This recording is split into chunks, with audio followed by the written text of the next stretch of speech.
دیکھتے ہیں کہ جب یہ بیٹا ہوش میں آتا ہے اپنے باپ کی گھر کی طرف آتا ہے تو لکھا ہے ابھی وہ دور ہی تھا تو اس کے باپ کو ترس آیا۔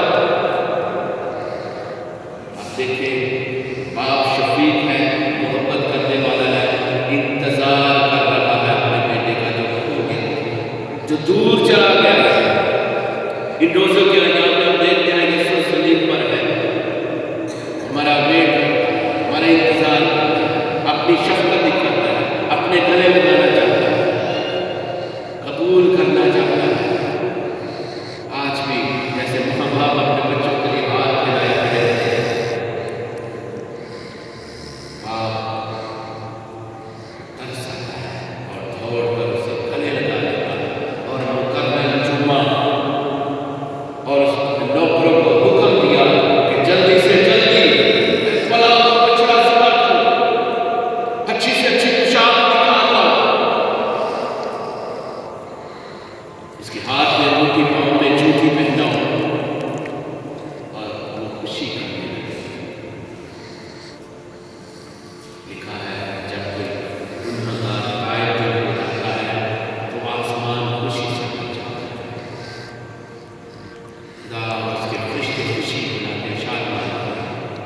جب ہم اور آپ توبہ کرتے ہیں، خدا کی طرف رجوع لاتے ہیں، حال کیے جاتے ہیں، باپ اور اس کے فرشتے عظیم خوشی مناتے ہیں۔ تو ایسا ہی سما یہاں پر ہے، لکھا ہے ہم قائم خوشی منائیں گے، میرا یہ بیٹا مردہ تھا اب زندہ ہو گیا ہے، کھو گیا تھا اب ملا ہے۔ اب دوسرا بیٹا جو ہے نیک ہے، پاک ہے، پاک ہوگا، باپ کے گھر میں رہتا ہے، خدا کے گھر سے منسلک ہے، باپ کی اچھی خدمت کرتا ہے، گھر کی اچھی خدمت کرتا ہے۔